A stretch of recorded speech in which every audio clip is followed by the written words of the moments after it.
The mystery of the Tarabalas. Most are familiar with the 12 signs of the zodiac, but in Vedic astrology, one becomes familiar with 27 constellations too. Their names may be difficult to pronounce or memorize, so see them here, starting anti-clockwise from 12 o'clock, numbered 1 to 27. It helps to see the sky in a graphical format, where we include the central 12 signs of the zodiac, the 27 colored constellations, and the 108 outer divisions of the circle called navamsas. Each sign of the zodiac, again central and anti-clockwise, is ruled by a planet, and their names are abbreviated here as Aries, Taurus, Gemini, Cancer, Leo, Virgo, Libra, Scorpio, Sagittarius, Capricorn, Aquarius, and Pisces. Each constellation is also ruled by a planet. Starting from 0 degrees of Aries, we have Yellow Constellation 1, ruled by Ketu, and follows the repeated sequence of Venus, Sun, Moon, Mars, Jupiter, Saturn, and Mercury. Each sequence is called a Tarabala, meaning strength of the stars. There are 3 Tarabala sequences, starting with Ketu number 10 and 19. In general, yellow Tarabalas are called Janma naksatras. Janma means birth, and nakshatra constellation. They are neutral in nature, neither good or bad.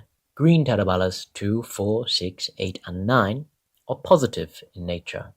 Red Tarabalas number 3, 12 and and orange 21. Tarabalas 5 and 7 are bad.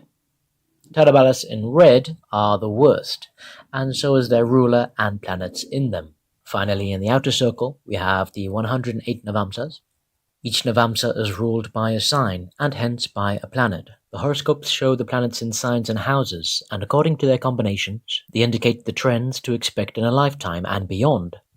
The constellations show the planets in neutral, good, or bad Tarabalas.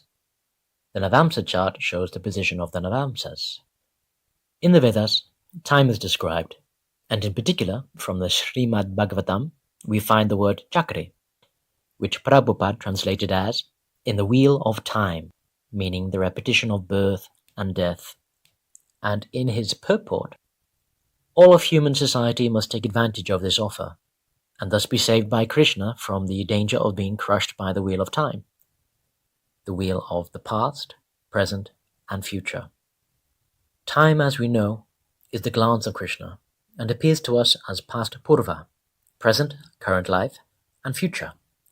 This basically is presented to us as the Tarabalas, the strength of the stars or constellations. Prabhupada also translates Trikala as the 3 periods of time, past, present, and future.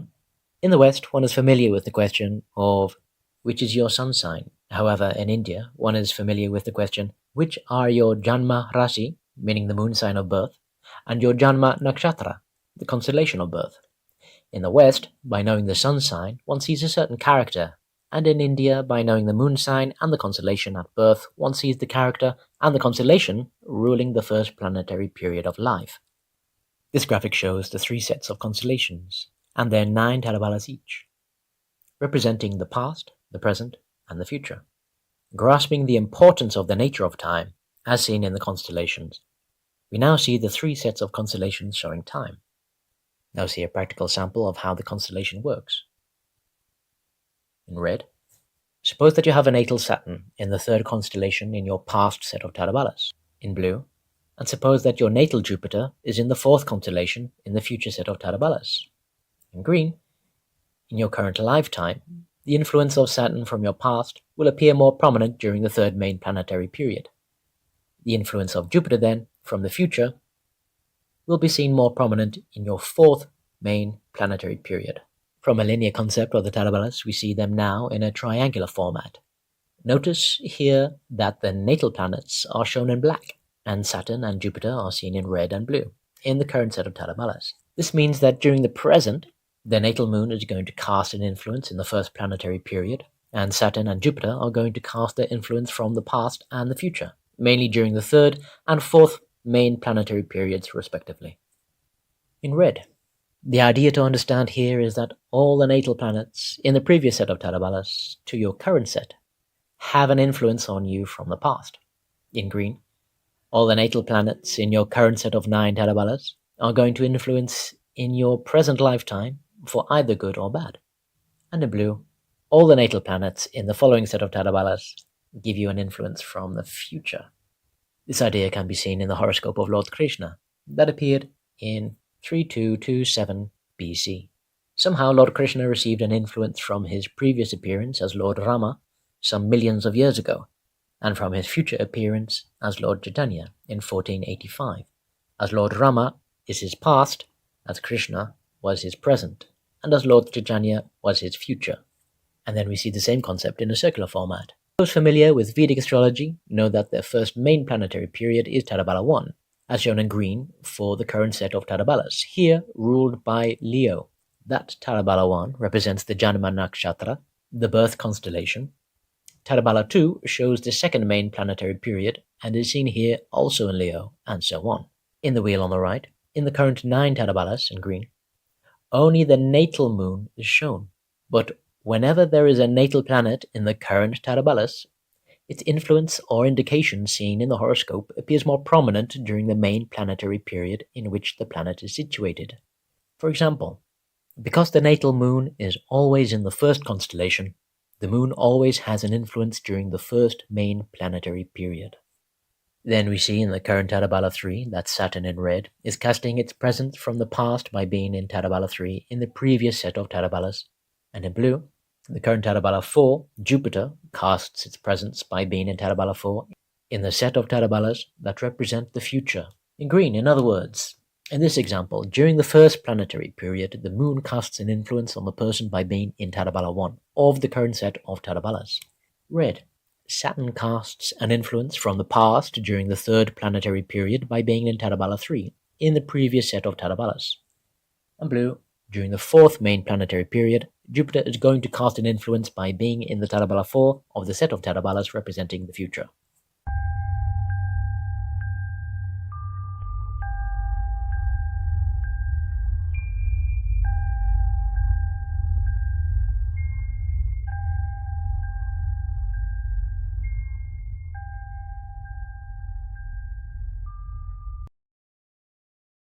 Explain the importance of obliquity, I would first like to tell you something interesting in order to better understand its concept.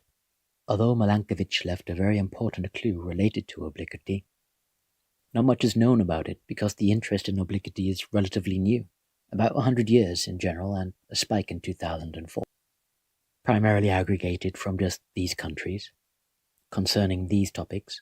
Yes, it's ironic that the interest is cyclical and waveform. It has been scientifically proven that communication with words is only 7% effective.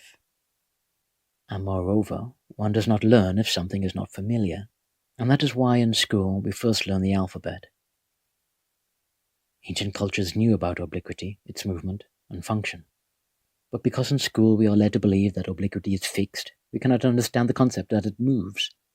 This is a didactic problem that is fixed when one learns a concept. There is even the theory from an archaeologist who thinks that the Aztecs sent groups of so-called researchers to see where the sun stood on the tropical line of Cancer, because those so perceived ignorant Indians were amazed by that phenomenon and saw it as something magical to see that the sun stood every year for 2 to 3 days before returning to the south. This theory was generated under the prejudice of believing that the ancients were superstitious, ignorant, and stupid, instead of seeing that the ancients had observatories like El Balcón de Moctezuma and Tamtok to observe the obliquity. Fortunately, it is very difficult to overcome prejudices inculcated or instilled as children. And although it is easy to stop believing that the stork brings babies and that Santa Claus does not exist, we carry several prejudices learned in childhood. In school some 60 years ago, we were told that the obliquity, the Tropic of Cancer, was 23 degrees and 27 minutes north latitude, and even my father pointed me to the sign that said, "You are crossing the Tropic of Cancer," when driving from Tampico to Victoria, Tamaulipas. For me, at that time, it was something magical to cross from one zone to another. I have searched in the Mayan calendar the possible coordination with the obliquity, and it's very evident that there is a relationship with the 41,000-year cycle of the obliquity, because of the 5,125 years of the Mayan calendar multiplied by 8 gives us the 41,000 years. And it is very possible that other ancient cultures in the world have also observed it, due to its extreme importance. This is my theory we will see later. First time I read about obliquity outside of my elementary school was in 1998. But although that impressed me, I did not see its value until years later when I was more familiar with it. We are accustomed to read and understand only what is familiar to us, and what is not we reject, because the function of the mind is to accept or reject. For this reason, it took me years to see the importance of the obliquity, and when I went back to the books, I had read about it and realized its value, researched it, and found it to be very important, as I set out in this video.